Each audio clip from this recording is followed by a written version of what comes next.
തൊടുപുഴയിൽ BJP മണ്ഡലം കമ്മിറ്റിയുടെ നേതൃത്വത്തിൽ പ്രതിഷേധ ജ്വാല. നമസ്കാരം. നാട്ടുരാജ്യം ന്യൂസ് രാഷ്ട്രീയ വാർത്തകൾ. ഇന്ന് വൈകുന്നേരം തൊടുപുഴയിൽ BJP നോർത്ത് മണ്ഡലം കമ്മിറ്റിയുടെ നേതൃത്വത്തിൽ പിണറായി സർക്കാരിനെതിരെ പ്രതിഷേധ ജ്വാല ആളിക്കത്തി.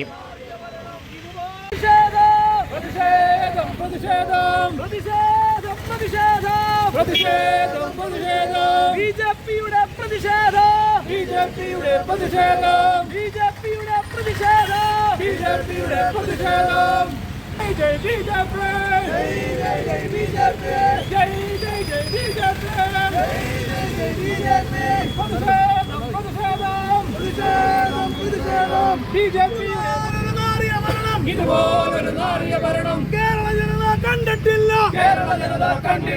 പ്രതിഷേധം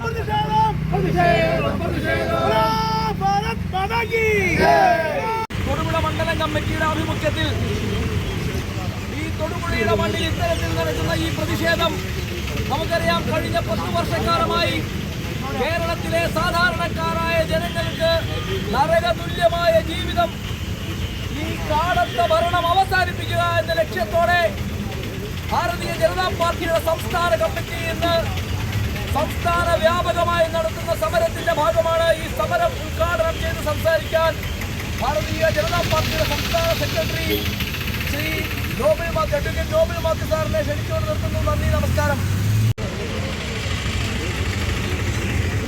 പിണറായി വിജയന്റെ 9ാം വാർഷികം പൂർത്തിയായിരിക്കുകയാണ്.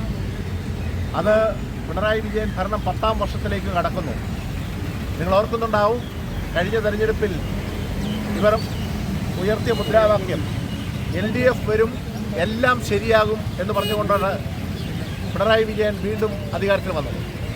അങ്ങനെ അധികാരത്തിൽ വന്ന ശേഷം ഇവരെ, ഈ നാട്ടിലെ ജനങ്ങളെ സമസ്ത മേഖലയിലും പുറകോട്ടടിക്കുകയാണ് ചെയ്തത്.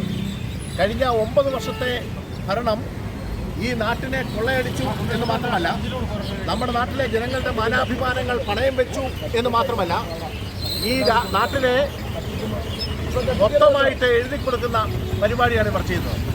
പിണറായി വിജയൻ അധികാരത്തിൽ വരുമ്പോൾ കേരളത്തിൻ്റെ കടം 1 ലക്ഷം കോടി രൂപയായിരുന്നു. ഇപ്പോൾ പിണറായി വിജയൻ ഭരിച്ചുകൊണ്ടിരിക്കുമ്പോൾ കേരളത്തിൻ്റെ കടം 4 ലക്ഷം കോടി രൂപയായി. അങ്ങനെ 9 വർഷം കൊണ്ട് 3 ലക്ഷം കോടി രൂപ കടമെടുത്തുകൊണ്ട് നമ്മുടെ നാടിനെ കുട്ടിച്ചോറാക്കി. സമസ്ത മേഖലയിലും അഴിമതി കൊടികുത്തുവാനാണ്. ക്രമസമാധാനം എന്ന് വെച്ചാൽ മാർക്സിസ്റ്റുകാരെ പണ്ട് ഭരിച്ചുകൊണ്ടിരിക്കുമ്പോൾ 57, 67, 80 നമ്മുടെ നാട് ഭരിച്ചുകൊണ്ടിരുന്ന CPM, ആ CPM ഭരിച്ചുകൊണ്ടിരുന്നപ്പോൾ അന്ന് സെൽഭരണം, മാർക്സിസ്റ്റുകാർക്ക് ഒരു നീതി, മറ്റുള്ളവർക്ക് വേറൊരു നീതി എന്നായിരുന്നു. അതേ സെൽഭരണം പോലെയാണ് ഇന്ന് നടക്കുന്നത്. CPM-കാര് നമ്മുടെ രാജ്യത്ത് പോലീസ് സ്റ്റേഷൻ ഭരിച്ചുകൊണ്ടിരിക്കുന്നു. സാധാരണ ജനങ്ങൾക്ക് നീതി ലഭിക്കുന്നില്ല. നമ്മുടെ രാജ്യത്തെ കേരളത്തിൽ കഴിഞ്ഞ കുറേ കാലങ്ങളിൽ ഇന്ത്യ രാജ്യത്ത് ഏറ്റവും അധികം ക്രൈമുകൾ രജിസ്റ്റർ ചെയ്ത സംസ്ഥാനം കേരളമായി, കൊണ്ടുപോയ സംസ്ഥാനം കേരളമായി, നിരവധി ബലാത്സംഗ കേസുകൾ റിപ്പോർട്ട് ചെയ്ത സ്ഥലം കേരളമായി.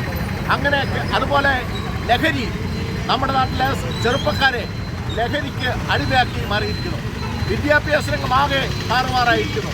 കാർഷിക മേഖല ഒന്നും ചെയ്യാൻ സാധിക്കുന്നില്ല. ടൂറിസം മേഖല മുരടിച്ച മേഖലയായിട്ട് മാറിക്കൊണ്ടിരിക്കുന്നു. അങ്ങനെ ക്രമസമാധാന നില എടുത്താലും, കാർഷിക മേഖല എടുത്താലും, വ്യവസായ മേഖല എടുത്താലും, സമസ്ത മേഖലയിലും നമ്മുടെ രാജ്യത്തെ കവർന്നെടുത്തുകൊണ്ട് കേരളത്തിലെ ജനങ്ങളെ കൊള്ളയടിച്ചുകൊണ്ടുള്ള ഈ ഭരണത്തിന് അന്ത്യം വരും എന്നുള്ള കാര്യത്തിൽ സംശയമില്ല.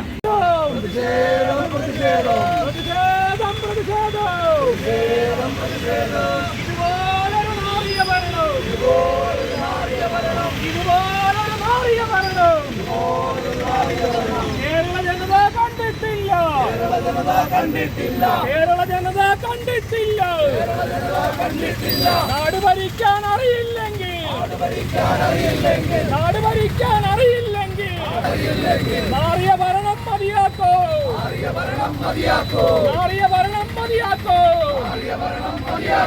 ജയ്